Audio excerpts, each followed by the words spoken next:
Hello everybody, welcome back to the new workshop.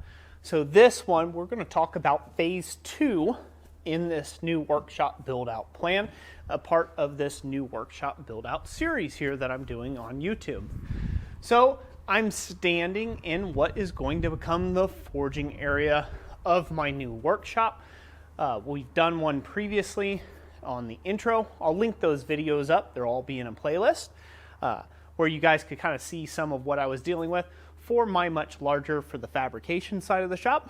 And then this one here is going to be our forging shop. Now, sadly enough, I do not have a camera lens wide enough to get the entire shop, the entirety wall to wall in here to show you the entire space. So we're just chunking it up into these little short snippets, and I hope you guys can enjoy them anyhow and find them valuable. So phase 2 that we're standing in, this area here, it's not going to stay. Some of you remember this from our Monday night live streams we would have with business, and they have backlit LEDs. That's all going to go into the offices or the office space that we're going to end up having. So be looking out for that. That'll be a third installment.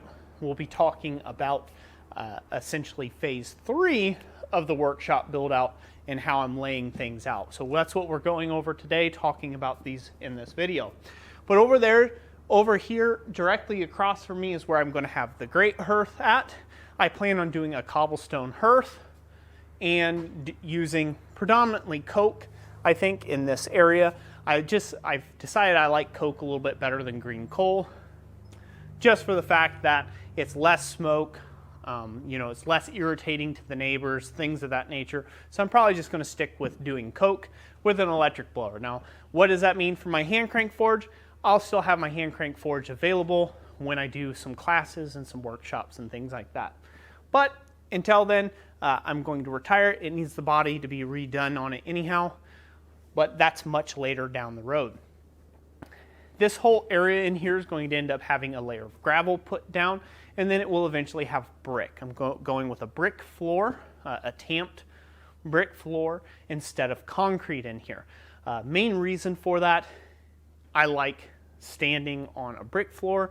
I've done that at Tom Latinay's house. It's a lot easier on the joints to do your forging on a brick floor versus doing it on concrete. You do feel every reverberation.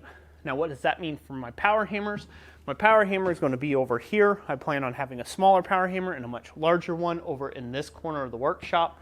When I do that, a much larger and smaller power hammer here, that will have a concrete base or foundation that will be poured for it, but it will be very specific to that, and it'll be insulated from the rest of the shop. So I won't be taking all that kinetic energy up through my joints, which is a good thing not to have. So over here, and to the other end here, I'm going to have a press, and I will have other forging related equipment, tooling, racking, stuff that is designed and purposed for forging. So at some point I'll have a rolling mill and some other relatable equipment, but that's all going to stay right out here in this area. So brings the question, what are we doing in this area? My big hope and goal for this area is to leave this area as an open space. I want this to be an open space that I can bring some additional forges, you name it, things like that, out into this area and be able to run small 3-person workshops or classes here on occasion when I have the occasion to do so. So that's kind of the plan for this main area here. I've been asked a couple times by people whether I was going to take and start raising some animals and some chickens and some of this other stuff. I've done all that in a previous time in my life, and I just frankly, I'm too busy and it's not really an interest of mine anymore. So we won't be raising any animals out of this barn, even though it's a big old barn and that's probably what it's most used to.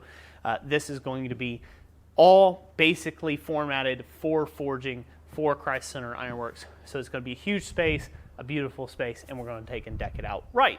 So that's it for today. That's enough for this space. I hope you guys enjoyed this quick little overview of me being way down here. And if you haven't guessed yet, no, you're not up on a big tripod. You're actually up in my loft area that is above the fabrication side of things. And that will be phase 3 that we're going to talk about next in the next video. So without further ado, I'm going to let you go. Thank you so much for watching this video. God bless each and every last one of you. I hope you have a wonderful and blessed day. And as always, we'll catch you on the next one. Thanks for watching.